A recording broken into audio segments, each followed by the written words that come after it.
All right, Stephanie, you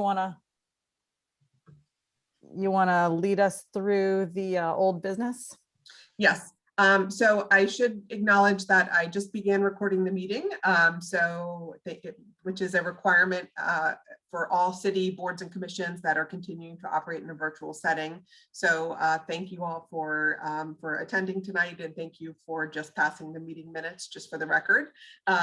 We'll start with our old business. At the last meeting last month, we talked about a new required conflict of interest training.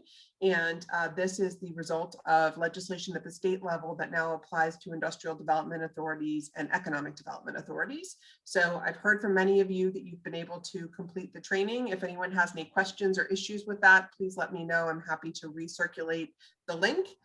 Once you complete it, the record of your completion goes to our city clerk and will be part of the official records.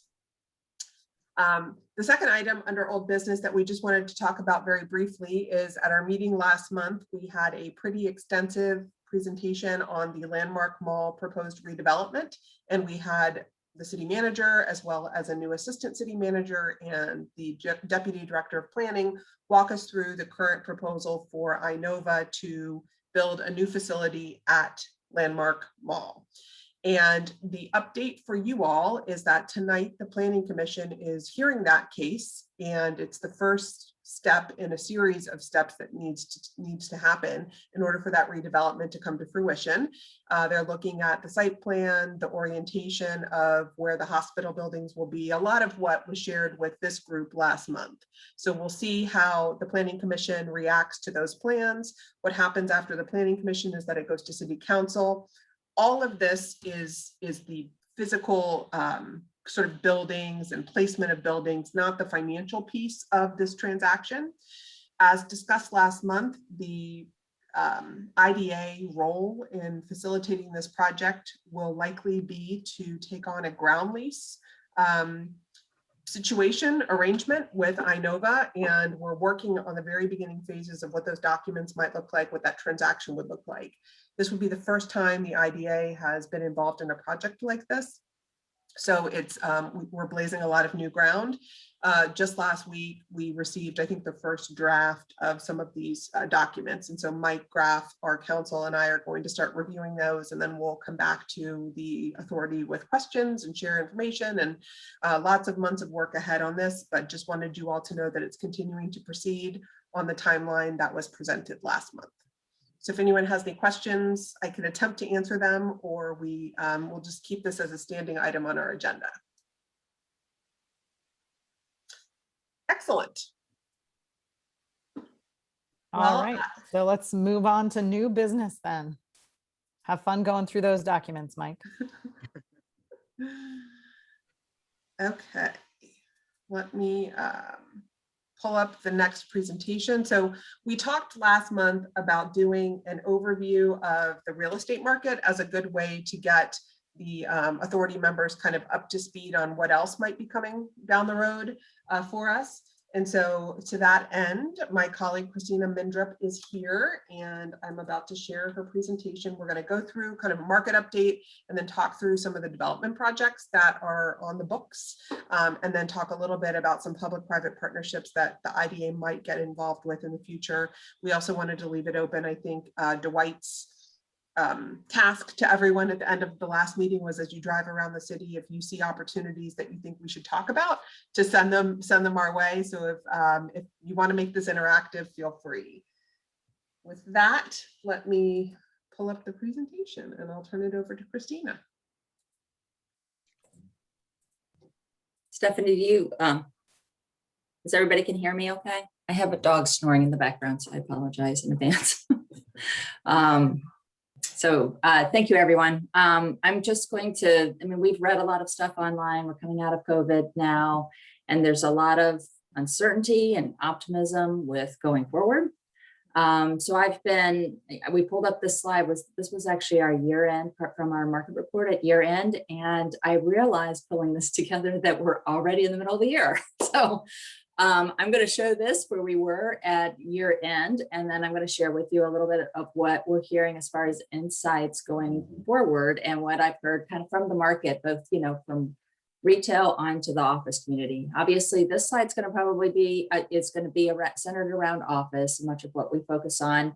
And what has been most uncertain, I think, what we're going to see going forward. So we'll talk a little bit about this. The direct vacancy rate is pretty consistent for Alexandria. Didn't see major drops in vacancy at year end. Nothing really hit. Everybody was kind of status quo as far as the office market was concerned, but people were starting to think about what their future was. What does that future of going back to the office look like? More office space, less office space, spacing out in the office. So there was pretty consistent at that time, but we started hearing rumblings, and we'll share with that in a minute. The rental rate was pretty consistent with the city of Alexandria as well. We're we're typical of what you would find inside the Beltway as far as office rents are concerned. Obviously, this is an average where you're going to see the building that you actually see to the right is just sent out a flyer today. They're actually offering rents below this. So if you're looking for space, this is around $25 per square foot. And the net absorption, the absorption of new office space was positive. And that was really 100% in part of delivery of a new office building that was more or less occupied in its entirety by the American Physical Therapy Association, which is in the Potomac Yard neighborhood. And then we had a couple notable lease transactions that happened last year as well. But we're also seeing a lot of office sales. And most of these office sales have centered around really redevelopment projects or opportunities for redevelopment in emerging neighborhoods. So the first one you see there is actually in Old Town North, and we'll talk about it later, about a conversion of an obsolete office building into residential. The one you see in the screen above is this 2000 to 2034 Eisenhower Avenue. It's also a redevelopment project. Currently, it serves the patent and trademark office contractors almost in its entirety, but it could be a much bigger asset in the future. So we'll talk about a little about that, and then some of the other typical office buildings in 1199 and 1421, and then the pad sites, which we'll talk about, that surround the torpedo factory, have transferred this past year. So with the next slide. So year to date, here are the office trends that we're hearing from City of Alexandria. Office vacancy is up, but not by too much. Across the region, we're seeing region around 18%. City of Alexandria is holding at 14.9. Adding that sublease space on the market, it creeps up to 16.1. Although sublease space has doubled, it's not as significant as what we're hearing nationally with companies putting space on the market. We're only seeing a small amount of come on, but that's not to say that the second half of this year, we don't see more of it coming online. So this is a big concern for our market, because as tenants are looking, sublease space tends to be shorter terms. They tend to be cheaper, and they're move-in ready. So that's attractive to many people within this market. What we are seeing, which is a little bit of a change, is owner-occupied buildings. Some of the associations and nonprofits are starting to put those buildings on the market for sale. Some of them are looking for opportunities to convert them to residential, thinking that that market is so strong that that would be an opportunity for those buildings. And these associations and nonprofits are thinking with the vein of, we'll just sell the building, decrease our footprint, sometimes go to a co-working space and move on at this point until we understand what the market will be in the near future. Net absorption, as I said, is negative. So people are leaving office space. They're not coming back. They're not leasing new space. They're waiting it out in the market, especially, over this next quarter to next year. And as a result, there's this uptick in availability, sublease, regular office space available for the market to lease. So that's not a good sign in the near term, but the expectation is in the long term that the office market's going to rebound, call it the 2024, 2025 timeframe. Tour activity is up. People want to know what's going on out there. They want to see what their opportunities are. They think that there might be deals to be had, but the actual deals aren't happening. So it's a lot of people just, looking at space and then reevaluating things. Short-term deals and extensions continue to be the normal. So people, while they're evaluating their needs, they're talking to their landlords. They're asking them, can we give back space? Can we just renew for a short period of time? And landlords are doing it because everybody's kind of uncertain about what the new market is. New office buildings, unfortunately, are suffering because of there's this pent-up demand for short-term space. it's hard for these newer office buildings, and the APTA building, the new one, has some surplus available space. They can't compete with these short-term deals when it's costing a lot of money. And we talk about $100 per square foot to build out just interior space becomes cost prohibitive for a landlord to do anything shorter than a 10-year lease. So that's one of the challenges right now.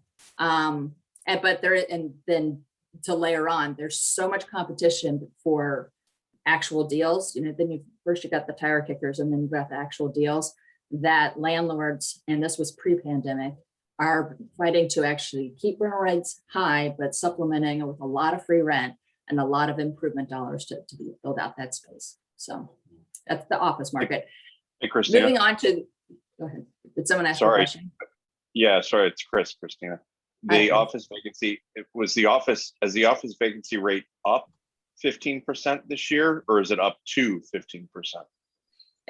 From the end of last year, and Stephanie can back up, it was like 13.9, I think, or 13.47 was the year end, Chris. And so it hasn't trickled up that much, but we're starting to hear rumblings. So I'm expecting the third quarter to be higher, and then the fourth quarter to be higher still. I had a data question. When there's an office to residential conversion, how is that counted in the absorption data? It's just taken out of inventory altogether. So that's how we handle it, is that it actually comes out of the inventory. We're a 20 million square foot office market. And so when we actually take the whole building as if it was demolished out of inventory. But it's not shown as net absorption. No, not at all. Okay. So I kind of talked negatively a little bit about the office market. We all know, because we're all reading it, the residential market is hot right now, especially in the city of Alexandria, whether it's, condos. My mail was just delivered. Apologize. And the dog's the residential market. So I was just talking to the McInerney folks here locally, and this sales are up 46% over last year, month over month. I mean, it's hard to say that's a true measure, because if we think about what it was last year, it was May last year, we were like in shutdown. So there was nothing happening last year, but they feel very confident in the volume of sales is off the charts. And I think we all know that. So what we are continuing to see, and what we just brought up there, is we are seeing more office buildings and other uses converting to residential, because that is the safest investment at this time. The buildings that sit on I-395, and Stephanie, what are the names? Southern Towers, the 3 buildings out there converted. It was the highest sale in the region. And it was just a lump sum of money that people could actually put at one asset for acquisition. So a lot of foreign investors are looking to place money, and that was a safe investment there. And there's been interest in upsell, and this is not a conversion necessarily, but improving those assets and capitalizing on the market there. So residential market is very, very strong. It comes into play as we talk in a little bit later. The hotel market, we're hearing that the luxury brands will outperform. We don't really have luxury brands here in Alexandria. We have some higher end things, but those are the ones people are looking to travel, and they're specifically looking to travel by car. So any location that they can get to by car is gonna remain hot. And if anyone's been in Old Town Alexandria this weekend, they probably saw it. So, but they're saying because luxury brands tend to be smaller, you don't see as many of them, but they're going to be the ones that are going to outperform. They're saying that business and group travel, what we are so known for, these associations and annual meetings, it's going to take some time for that to recover, but it will recover, and they're anticipating it in the 2023-2024 time. Obsolete hotels, which we will talk about in future, we are seeing some of the hotels that we call them kind of B brand hotels that will probably ultimately convert, and they're easy conversions to residential. So we're watching that carefully, and we'll see one of them that is a success story. In the retail market, we were talking actually to someone on our board the other day, and I've talked to a couple other people. National brands, you'll see them in Old Town. You saw Simon Pierce just signed up to move in here. We're getting calls from national retailers who are very hot, and it's a testament to Alexandria for all the things that we did during COVID. The amount of foot traffic in Alexandria is paramount to these retailers. And that was the biggest negative that we had actually pre-COVID, is that we didn't have enough foot traffic. Restaurants continue to be hot. Health and wellness probably doesn't go as it's probably not any surprise, but pet care, all those animals we adopted over COVID, we're seeing a lot of interest in veterinarian clinics that want to show up in the city of Alexandria. So we're just I'll roll through this kind of quickly, Stephanie, as development updates. This is how we look at our city, and then moving, it's okay. They've seen this slide before. Just to look at Potomac Yard. This was where the Regal Theater was. We all know that this was approved for redevelopment, Virginia Tech. On the left hand of your screen, actually what looks as flat in front of that is the existing retail shopping center. Target, all those famous brands that we all love is expected to be there for at least another 10 years. So never fear, Target's not leaving. But Virginia Tech is getting ready to break ground on their buildings, 300,000 square feet. The total project, all the buildings that you had seen there have been approved for development in last October, but they won't break ground unless they have significant pre-list. One of the buildings, an office building, is really looking at block 10, as you see at the upper end of your page, is looking for a 70% pre-lease. So there's not enough confidence in the office market to break ground on office buildings at this time. So we are working hand in hand with JBG Smith to help attract an office tenant to help break ground on that project there. This is what the plan looks like over, call it the next 10 to 20 years. Everything below Potomac Avenue is the existing retail shopping center. And all this could be about 7.5 million square feet of mixed use development. So I don't have the, okay. These are just two of the cranes in the air that you've seen probably recently. If you've traveled to Target, the Institute for Defense Analysis is the Goliath, the building that's sitting just south of that, under construction, relocating from our west end, a building that the city of Alexandria will soon occupy. And recently delivered at the end of this year was the American Physical Therapy Association building, which has surplus available office space at $45, the low price of like between 45 and $50 per square foot, but has amazing views of the airport in Washington, D.C. And as a reminder, the Institute for Defense Analyses headquartered, the purchase of that land and the construction of this building were actually all facilitated through tax exempt bonds that this authority has had a hand in. They originally did a issuance for their facility out at Mark Center, and then they've done a number of blended I guess Mike can correct me with the right terms, refundings, add-ons, amendments, but the IDA of Alexandria can feel very proud that the IDA of Defense has benefited from our work here. And Stephanie, the one thing I would add is I think the Alexandria IDA's administrative fee for the last large Institute for Defense Analyses financing was, I want to say it was like over $800,000. So It was it really provided you with a significant amount of money to deploy in furtherance of your economic development goals and other places. That is correct. It's a very valuable building. As Stephanie's titled this, Neighborhoods Are Merging, you will see in the middle of your screen is the Virginia Tech Innovation Campus. Just north of it, to the left is obviously Amazon with the airport, but moving just south is the Potomac River Generating Station. It's amazing how, when you look at an aerial like this, how close everything actually is, but this is the Myrant plant, Genon, power station, and many different names. So we're moving on to that. Just wanted to share that aerial. This was a photograph that was recently taken actually from Potomac Yard, and we rarely get a photograph like this. And this is looking at the power plant as if you're looking at it from Potomac Yard and looking down into Alexandria. So we wanted to share that with you. The Old Town North Arts District. So just to give you an orientation, you can see Orinoco Street on your left. So we're just north of King Street, some of the newer sections of Alexandria. I call it the newer sections. It's probably like 50 years old, but the Arts District, this was a small area plan that as conversions were coming through about 5 years ago, the city really wanted to generate energy and create a sense of neighborhood. And through the small area plan, this is what emerged, was really capitalizing on what the arts, arts could offer in this area. And moving with, like, the Art League was already located here and Metro States was already located here. And then the highlight areas, the city had looked at conversions in the future that would create some sort of like arts district that is shaped around several streets so that they can feed off of one another.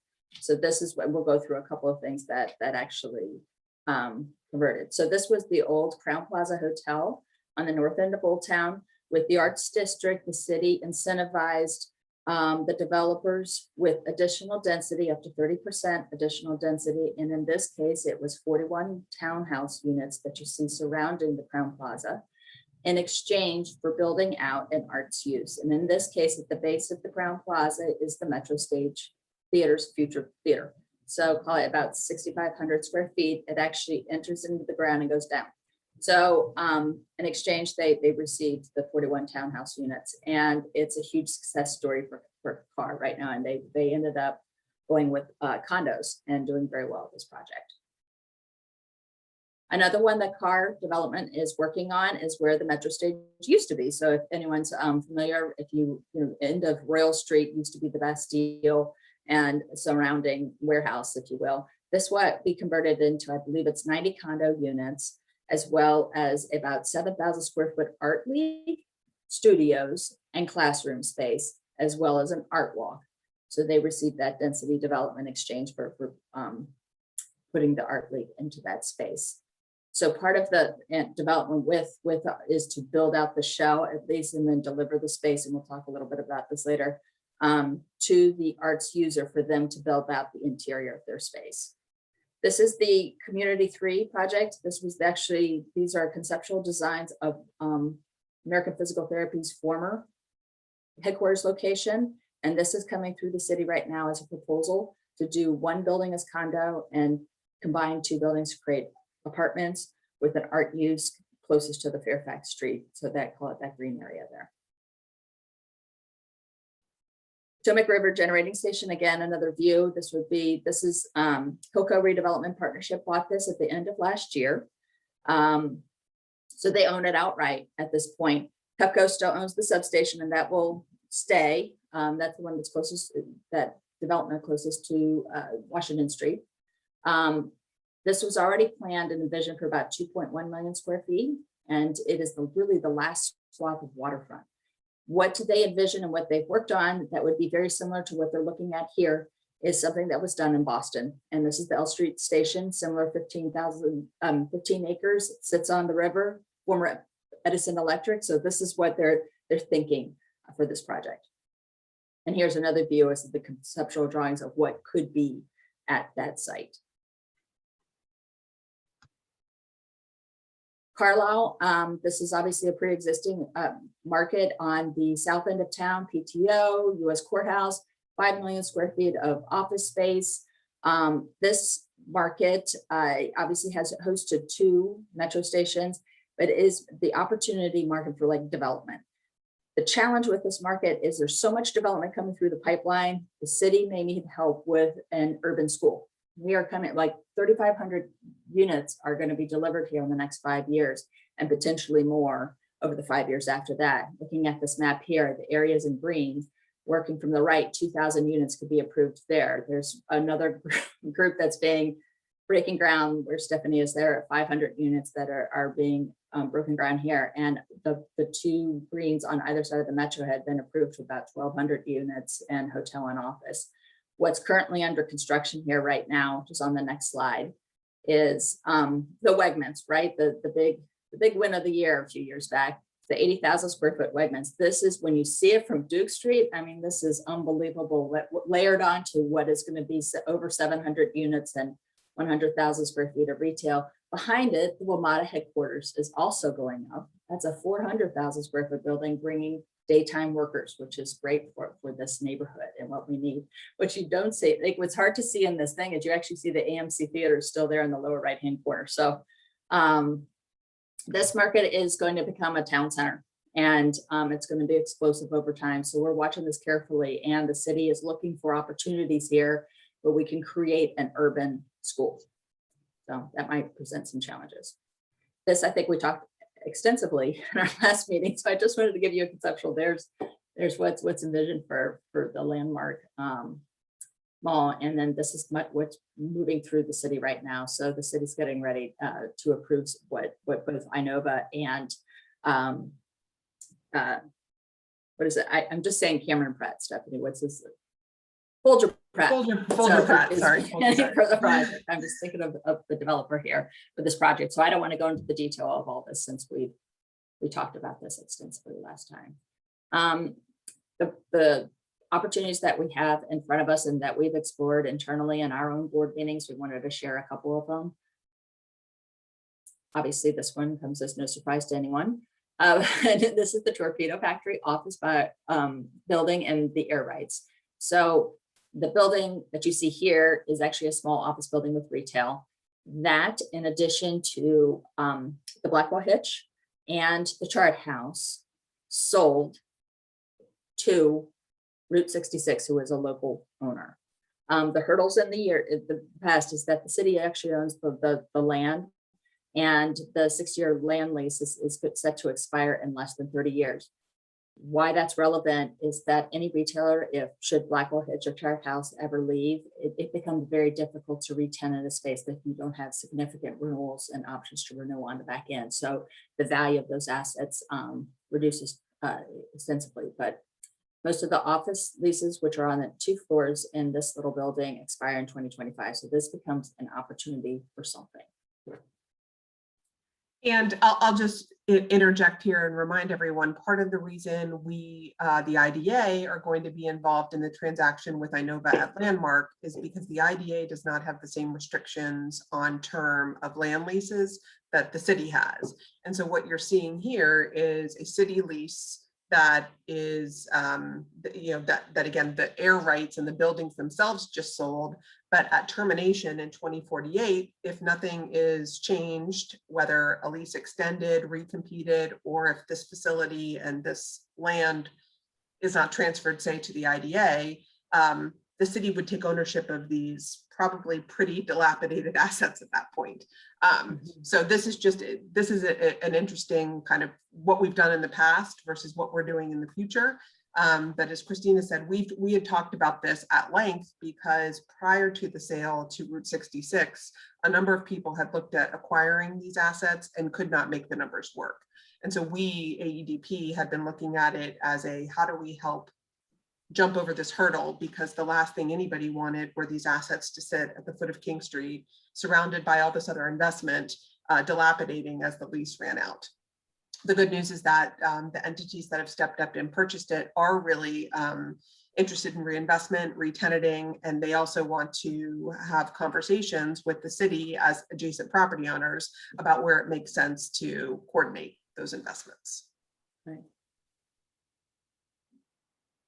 And so we threw this in because the building itself is a very popular topic of conversation. Last week at both the Waterfront Commission and the Parks and Recreation Commission, the city announced that they plan to hire a consultant to take a look at the facility to figure out what sort of investment has been deferred, and I think what sort of investment should happen for the next iteration of the Torpedo Factory. And so they acknowledged that in order to hire a consultant to do this kind of work, they had to go through a pretty lengthy procurement process. And so I think one of the things that we at the IDA and AEDP want to discuss or continue to have discussions about is how do we make sure that the property owners adjacent, so literally this property that's attached to the Torpedo Factory, how do we find ways to engage them in the conversation so that we can leverage the investments? And so an example that Christina and I have talked a lot about over past years is the desire to use the rooftops of both of those buildings for meeting space, restaurant space, gathering space. You could potentially build one set of elevators, right, for both of those buildings instead of both building owners having to build their own separate elevators. So there are things like that, I think, that we want to make sure we're participating and helping have the conversation. There are also other assets in this immediate area that have recently changed hands. And so when we think about parking, when we think about building facades, there's a lot of opportunity for the definition of PPP, public-private partnerships. So I think that there is a role for the IDA to play even if it's just as another idea generator. Another site that actually has come on the radar, my gosh, I think we've been looking at this 10 years ago, Stephanie, dating myself on this, but the postal facility that's located on With and call it Route 1. The city has looked at this for many years. I think there's a consensus in the community that we don't need a sorting facility as well as a postal facility on the same site where we're storing trucks and you can see the parking lot there. The city had acquired the land just south of that and is converted into a temporary park. But this is an opportunity where we feel like if there's an opportunity to move the post office within the city, that this becomes an opportunity, a P3 opportunity for redevelopment, while keeping, maybe at least a receiver, for the postal service on that site, redeveloped site. So this was one of those that we threw out. The city's architect actually did some schematics of what could potentially be here, fronting along Route 1, likely residential with some sort of public park within this space. And I don't recall off the top of my head how large that was, but it's also an opportunity to put some affordable housing within that project as well. Victory Center, it's still there. If you have a tenant, we have space. So 600,000 square foot office building that sits on the site. If many of you over COVID may have seen, on the left-hand side of the parking lot was actually a drive-in theater for some time, which was a really nice use. It was also a vaccination site, COVID testing site.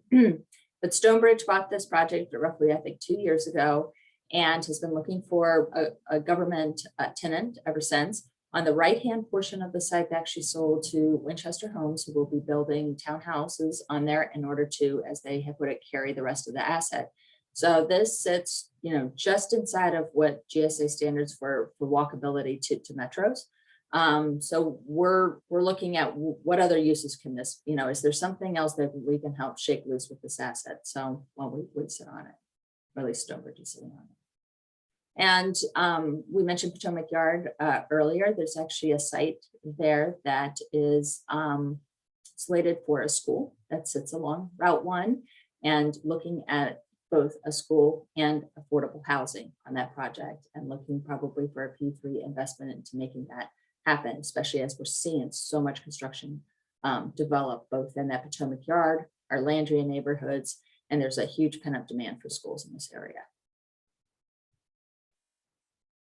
That was it at this time. Okay, thank you, Christina. I will stop sharing so that we're all up on the screen. If anyone has any questions, I know that was a lot of information. We'll share this presentation. We'll send it to all the authority members. We'll also post it up on our new IDA webpage, which lives up on the AEDP site. But again, our intention, I think, was to give the authority members a scope and scale of what's happening in the city, what some of the opportunities are. This is by no means an exhaustive list.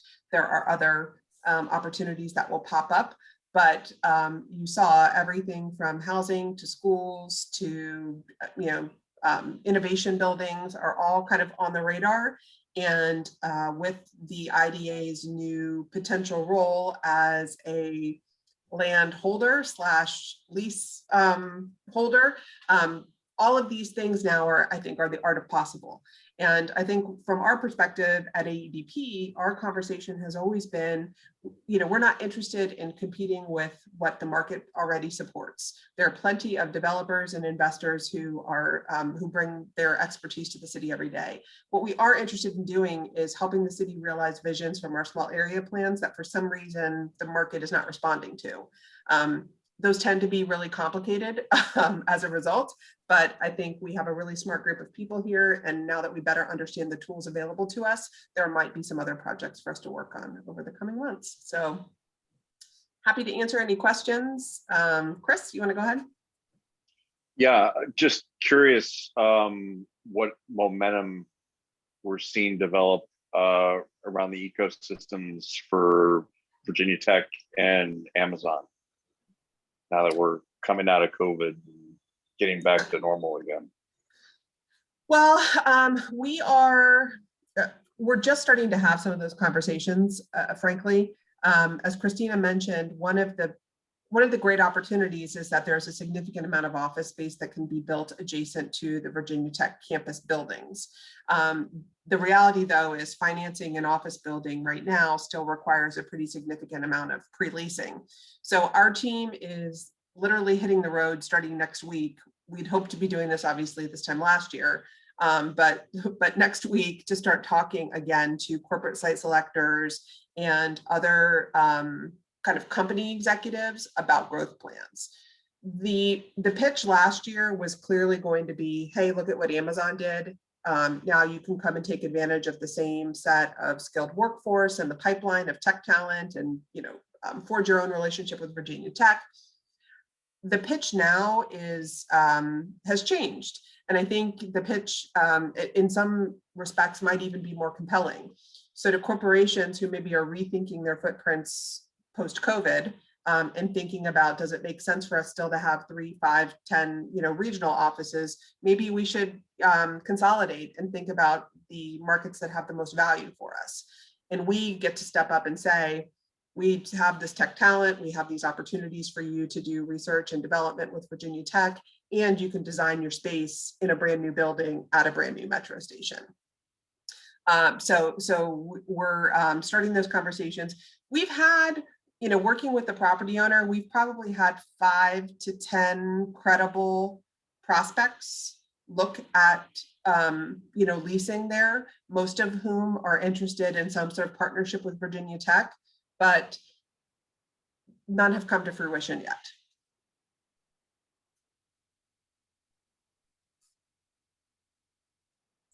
Stephanie can add, like one of the areas that we're finding with some of these requirements that are coming through and that want to be near Virginia Tech is that they want research and development space.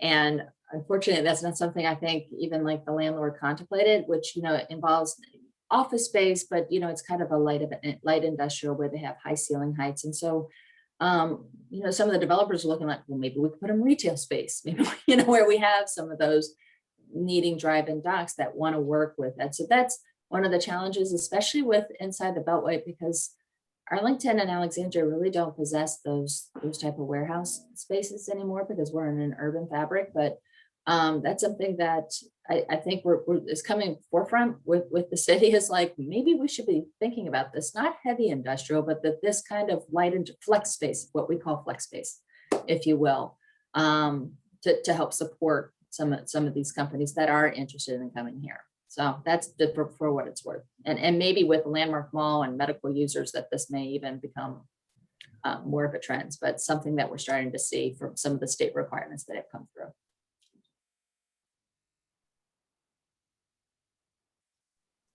Stephanie, on the Torpedo Factory piece, is that RFP out? No. So the announcement came from the assistant city manager, Julian Gonzalez. He was present at those two commission meetings where they discussed it. It sounds like the RFP will come either through his office or through the general services office. I think we're still trying to get some more details on that, and a little unclear as to why that. I think it was 10 months was quoted as the time it was going to take to procure. That seems like a long time. So I think we're trying to get to the bottom of sort of what the scope is, what the RFP, what services they're going to be asking for, and then maybe a little bit more of a nuanced timeline so we can report back. Thanks.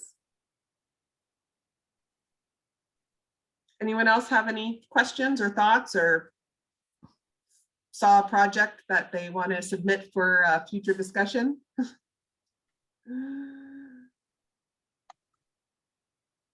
Okay, if not, we can transition to the next item on the agenda, which was future bond issuance requests.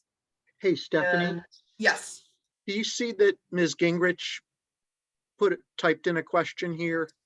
oh, let me check.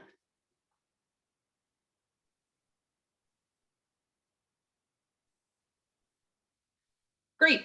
Yes, we we can certainly respond to your email, and we thank you for your ideas. And in fact, I'll find the email and I will share it with the rest of the authority members. Okay, Mike, any future bond issuance requests we need to discuss? Yeah, we actually do have one, and I'm not sure if Chris, in his tenure on the IDA, has been involved in an Episcopal high school financing. Okay, he has. I think the rest of the IDA directors probably have not.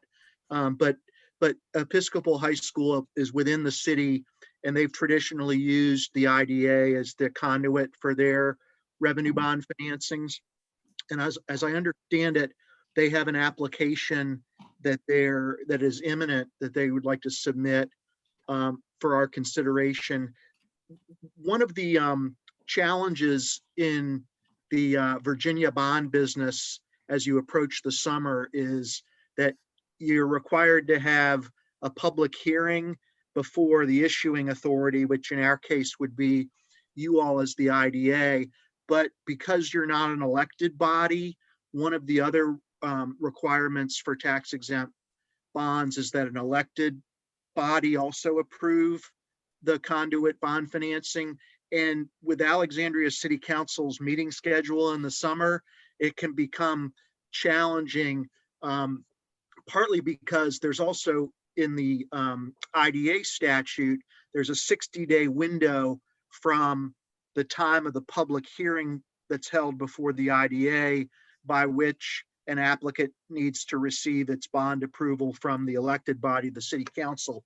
So that's sort of a long way of teeing up a request from Episcopal High School. And Stephanie and I, at least by email, have discussed this with Kendall, who's the director of finance for the city, is whether the IDA would be amenable to perhaps meeting again by Zoom later this month to kind of outside your regular schedule to hear from Episcopal High School and consider a revenue bond application from them so they could then get their city council approval and keep their financing on schedule. And I don't know if that made sense to everybody, because I know some of you, this will be your first revenue bond financing through the IDA. So I wanted to see if there are any questions about procedurally how that might work.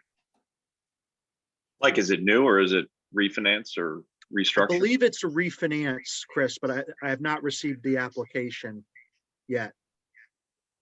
Any idea how big? I think it's Roughly. relatively large. Okay. I think they're going to do, Chris, this will be of interest to you among others.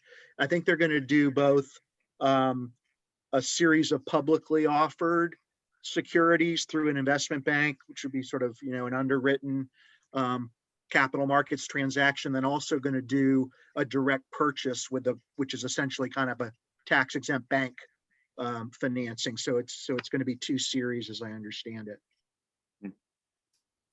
And typically when we've had these come through from Episcopal in the past, that there are recognizable projects affiliated with their application. So it's a renovation of their, one of the ones I'm remembering is a renovation / expansion of their field house.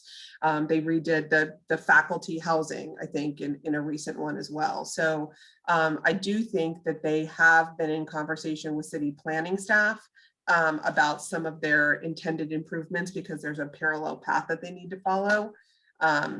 But they also are a little bit of a different animal because they sort of have a general, I think, approval to operate on their facility. And I think there's some changes that they can make without a whole lot of regulatory approval. So I was just trying to look through my notes to see if I had any idea what they were. And it just occurred to me that I just got an email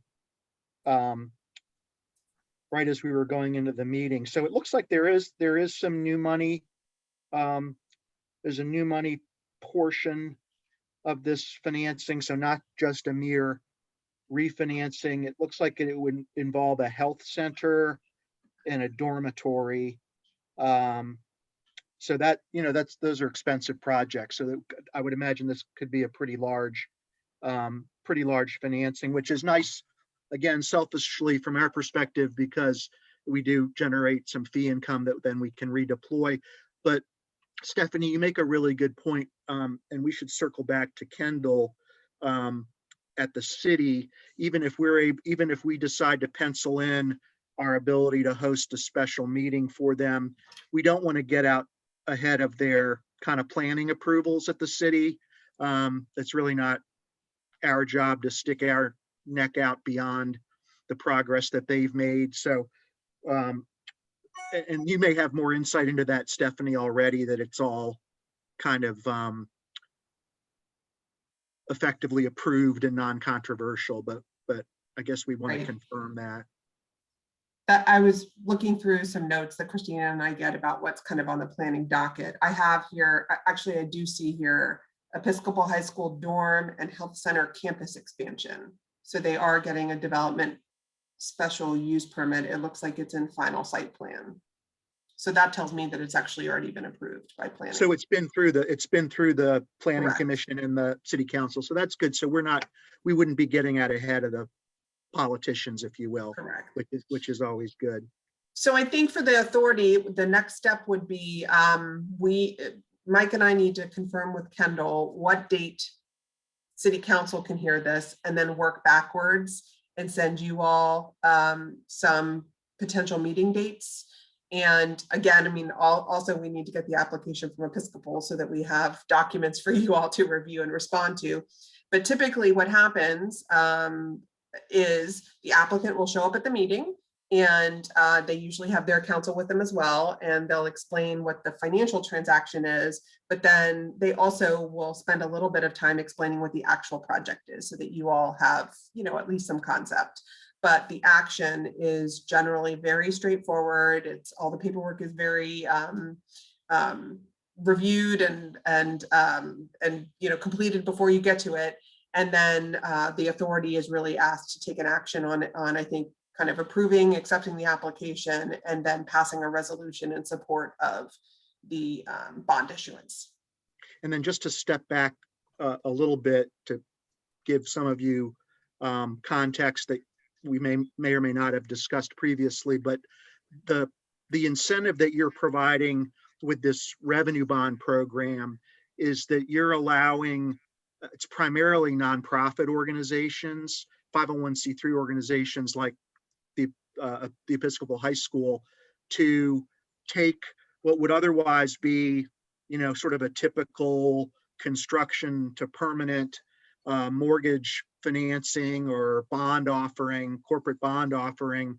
And under the tax code, if they find a governmental entity like the IDA to serve as a conduit, not take any credit risk, but that allows them to achieve a tax advantage on the financing, essentially a lower rate of interest. So it's kind of it's an incentive that you can provide, generally speaking, without any cost, absent sort of avoiding political minefields, which occasionally pop up, have not popped up in Alexandria very often.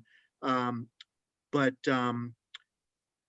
that's sort of what you would be asked to do. I think, Stephanie, from emails that I think we shared with Kendall, one approach would be to determine whether the IDA directors might be able to convene, and we could convene by Zoom again on the 21st of this month. So I guess Okay. that'd be sort of 3 weeks from, is that right? Yes, that is 3 weeks Yeah. from now. 3 weeks from this evening. Yes. So I don't know if folks have their calendars handy, or if they prefer to have us circle back with some alternate dates.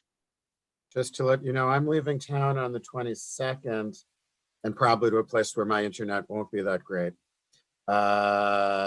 And won't be back till like first.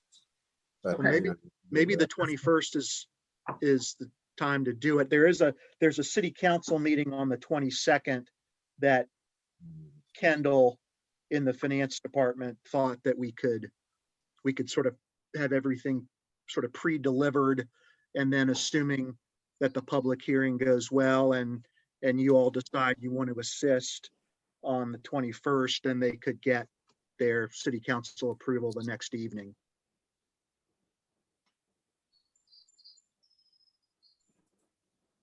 So why don't I follow up with you all tomorrow with some dates. We'll circle with Episcopal and make sure they're going to we have a date for when they're going to submit their application. And then I'll also talk to Kendall about the docket to make sure that we're. Because I think there's also maybe, Stephanie, a meeting on the 6th of July. Yeah, the the last meeting we're council. having is the July 6th meeting. It's a special meeting. And I think the question is, we're not sure what docket items they're going to accept. Okay. So if we have till July 6th, that gives us a little bit more time. And I understand that the application is imminent, so Excellent. we'll share it with you, Stephanie, and then distribute it to the directors. Great. Hey, Stephanie, just one other thought. And I think we might have only scheduled an hour, so maybe we can do this next time, but it might be helpful to the newer directors to talk about kind of the history of the fee schedule and the changes and the motivation around those changes that we did last year. Okay, that's great. You mentioned IDA earlier, which just prompted the thought. Yep.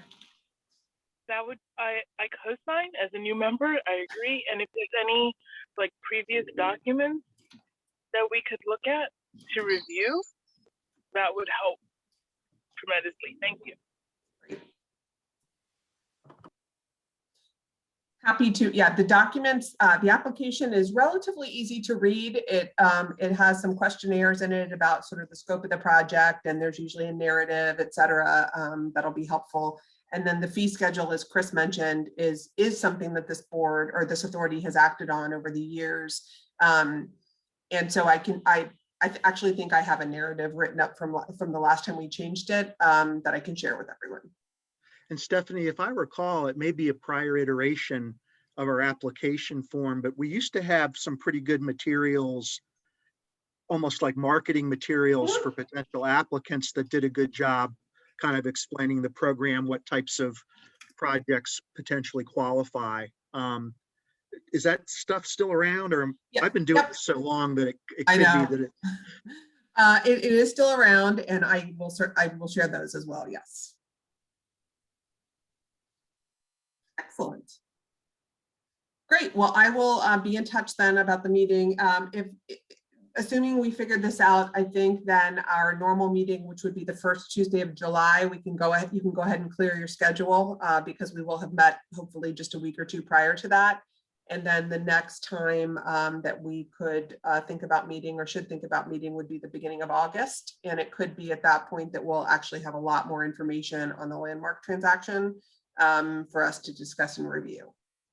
And who knows what other projects might pop up between now and then. Any other issues or items anyone wants to discuss or cover? I don't think so. I think that's it. Excellent. Move to Well, adjourn. Perfect. Move to adjourn at 6:03. Perfect timing. Okay. Do I have a second on the motion? Anybody? Second. Okay. All right. Thank you, Lisa. All right. We have a motion and a second to adjourn. All in favor? Aye. Aye. All right. We're adjourned. Thanks, All right. everybody. Thanks, Thank you everybody. all. Bye, everybody. Bye.